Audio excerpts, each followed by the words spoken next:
अहोई आठे अष्टमी व्रत के पूजन की विधि। यह व्रत कार्तिक लगते ही अष्टमी को किया जाता है। जिस दिन की दीपावली होती है, अहोई अष्टमी भी उसी दिन की पड़ती है। इस व्रत को वह सौभाग्यवती स्त्रियां करती हैं जिनके संतान होती है। बच्चों की माँ दिन भर व्रत रखकर सायंकाल पर अष्ट कोष्टक की अहोई की पुतली रंग भरकर तैयार करें। उस पुतली के पास सेई व सेई के बच्चों को भी विराजमान कराएं। सूर्यास्त अर्थात तारा निकलने के बाद अहोई माता की पूजा करने से पहले पृथ्वी पवित्र करके चौका पूरा कर एक तांबे के लोटे में जल भरकर एक पटले पर रखकर कलश की भक्ति रखकर पूजा अर्चना करनी चाहिए तथा अहोई माता की कहानी श्रवण करें। पूजा के लिए माताएं पहले चांदी की अहोई बनाएं, जिसे स्याऊ माता भी कहते हैं। उसमें चांदी दाने मोती के आकार के बनवा लें और गले में धारण कर लें।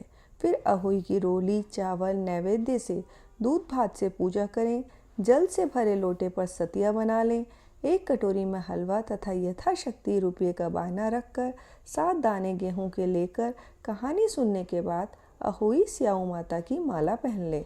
जो बायना निकाल कर रखा वह अपनी सासू के पांव लगाकर आदरपूर्वक उन्हें दें। इसके पश्चात चंद्रमा को अर्घ्य देकर भोजन ग्रहण करें। दीपावली के बाद किसी शुभ मुहूर्त में अहोई को गले से उतारकर गुड़ से भोग लगाएं और जल के छींटे देकर मस्तक से लगाकर रख दें। जितने बेटे हों उतनी ही बार तथा जिन बेटों का विवाह हो गया हो उतनी ही बार अहोई में चांदी के 2-2 दाने डालती जाएं। ऐसा करने से अहोई माता प्रसन्न होकर बच्चों को दीर्घायु करके घर में प्रतिदिन मंगल करती हैं। इस दिन ब्राह्मणों को पेठा दान करना चाहिए। पेठा दान करने से विशेष फल की प्राप्ति होती है। अहोई माता की जय। अहोई आठे अष्टमी की कथा। प्राचीन काल में एक साहूकार के 7 लड़के और 7 बहुएं थी और एक बेटी थी। दीपावली से पहले कार्तिक मास की बड़ी अष्टमी को 7 बहुएं अपनी इकलौती ननंद को साथ में लेकर जंगल में खदान से मिट्टी लेने को गई। जहाँ से वे सब मिट्टी खोद रही थी वहीं स्याहू माता सेह की मांद थी। मिट्टी खोदते समय सेह का बच्चा मर गया। स्याहू माता ने कहा कि तूने मेरा बच्चा मारकर मुझे निपुत्री कर दिया, इसलिए मैं तेरी कोख बांधूंगी। तब वो ननंद अपनी 7 भाभियों से बोली कि तुम में से कोई मेरे बदले में अपनी कोख बंधवा लो।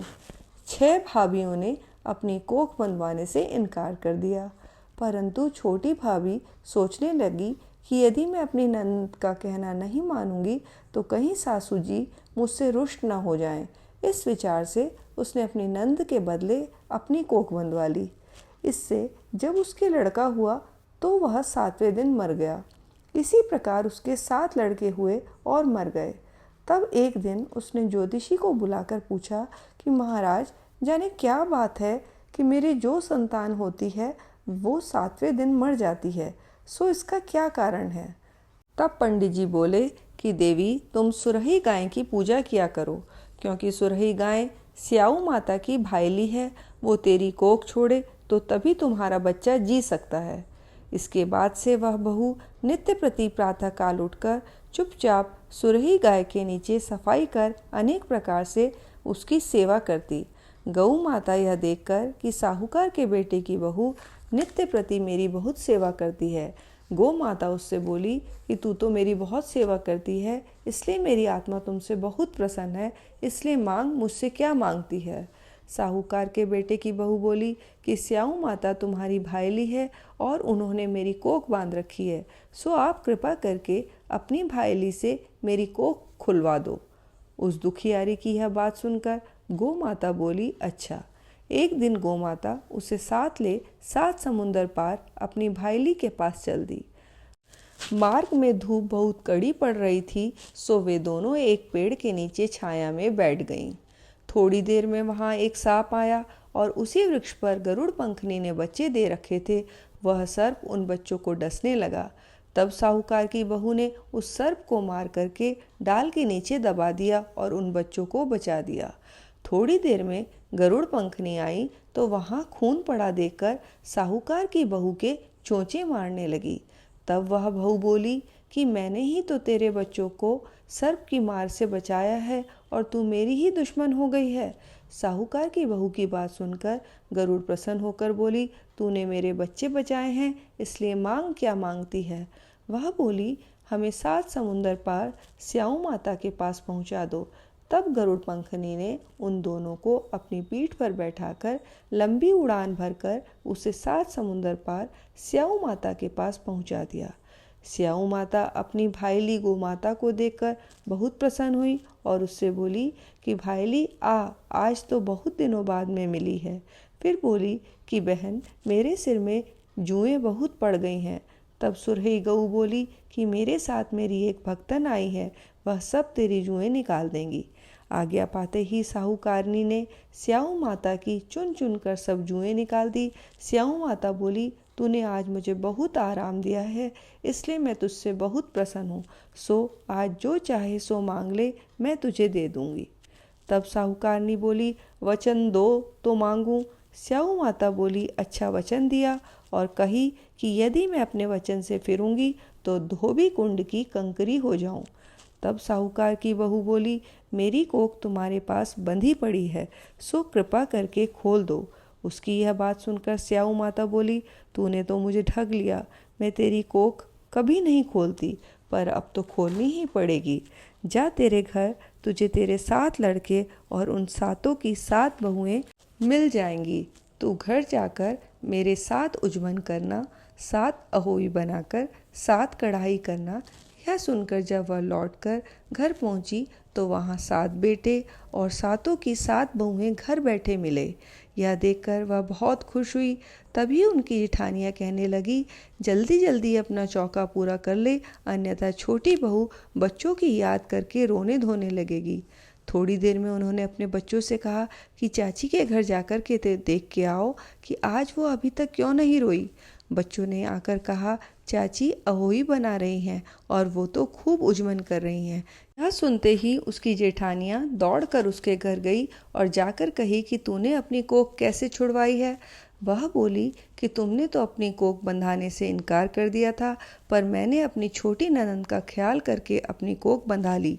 अब स्याऊ माता ने मुझ पर कृपा करके मेरी कोख खोल दी। जिस प्रकार मेरी कोख खोली है, उसी प्रकार संसार की सभी नारियों की कोख खोल देना। यह कहानी है, सो स्याऊ माता जिसे सुनाने वाली तथा हुंकारा भरने वालियों के सब परिवार की नारियों की कोख खोल देना। यही हम सबकी आपसे विनती है। अहोई माता की जय। 8 अष्टमी की दूसरी कथा। प्राचीन काल में झांसी के समीप दतिया नामक नगर में चंद्रभान नामक एक साहूकार रहता था। उसकी चंद्रिका बहुत सुंदर, सर्वगुण संपन्न, सती साध्वी, शीलवंत, चरित्रवान तथा बुद्धिमान थी। उसके कई पुत्र व पुत्रियां थीं, परंतु वे सब बाल अवस्था में ही मृत्यु को प्राप्त हो गए। इस प्रकार संतान के मर जाने का उन्हें बहुत दुख था। वे पति पत्नी नित्य प्रति मन ही मन में सोचा करते थे कि हमारे मर जाने के बाद इस अपार धन संपत्ति का उत्तराधिकारी कौन होगा। एक दिन उन दोनों ने निश्चय कर लिया कि इस समस्त धन संपत्ति को त्याग कर कहीं वन में चलकर भजन करें। ऐसा विचार करके वे दोनों अपना सब घर द्वार ईश्वर के भरोसे घर छोड़कर जंगल को चल दिए। जब चलते चलते वे दोनों प्राणी बद्रिका आश्रम के समीप शीतल कुंड पर जा पहुँचे, वहाँ पहुँचकर उन दोनों ने खान पान आदि सब त्याग दिया और निराहार रहकर अपने प्राणों को त्याग देने का निश्चय कर लिया। इस तरह बिना आहार और जल पान के जब 7 दिन व्यतीत कर दिए, तब 7वें दिन आकाशवाणी हुई कि तुम दोनों प्राणी अपने प्राण मत त्यागो। यह सब दुख तुम्हें तुम्हारे पूर्व पापों से भोगना पड़ा। सो अब तुम अपनी स्त्री से अहोई आठे जो कार्तिक मास के कृष्ण पक्ष में आए, उसी आठे को अहोई माता का व्रत और पूजन कराओ।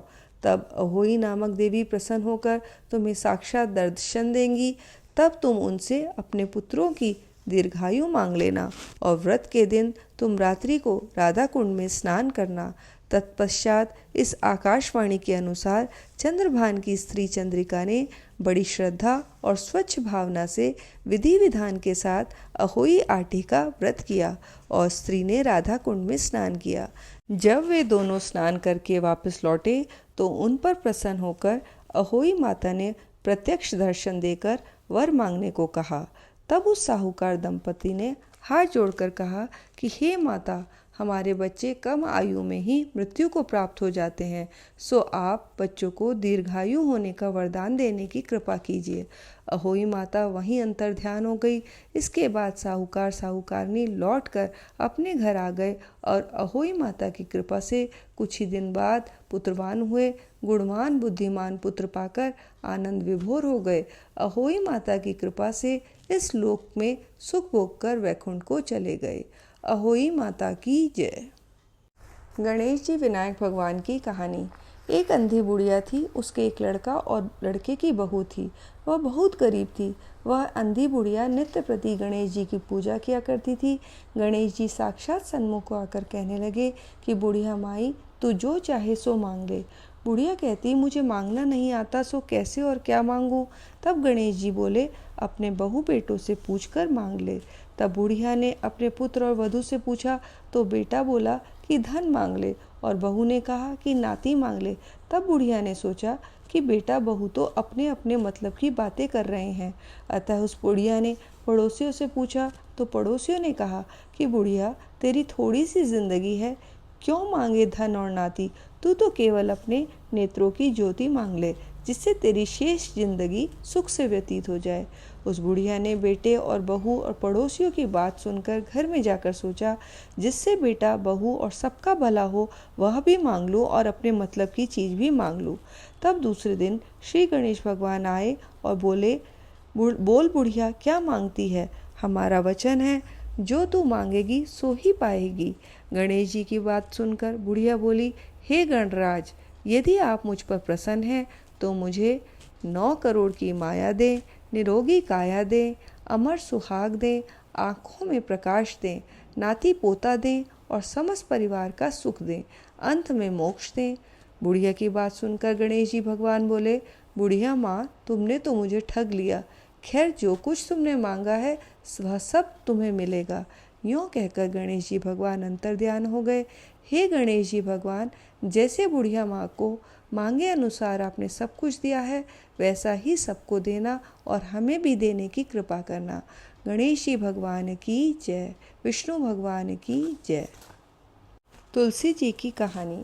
एक बुढ़िया माई थी। तुलसी के गमले के नीचे बैठकर कहती, तुलसी तू रानी, तू खदाती, तू श्री कृष्ण की प्यारी, बिल्लड़ा सींचू तेरा, तू कर निस्तार मेरा। चटके की चाल दीजो, वैकुंठ का वास दीजो, एकादशी का दिन दीजो, कार्तिक मास का महीना दीजो। अब तुलसी माई सूखने लगी। अब श्री कृष्ण जी आए। बोले, तुलसी माई तू क्यों सूखने लगी है? बोली, एक बुढ़िया माई आती है, वह कहती है, तुलसी रानी तू सुखदाती, तू श्री कृष्ण की प्यारी, बिल्लड़ा सींचू तेरा, तू कर निस्तार मेरा।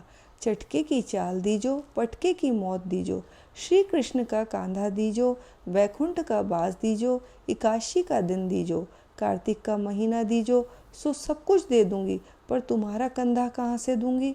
कृष्ण जी बोले, तू फिक्र मत कर, मैं सब दे दूंगा। एकादशी का दिन आया, कार्तिक का महीना आया। बुढ़िया माई का तुलसी के गमले के नीचे शरीर पूरा हो गया। सारे नगर के लोग बेटे पोते उठाएं पर बुढ़िया माई ना उठे। कहने लगे, पता नहीं क्या बात है, बुढ़िया ना उठे।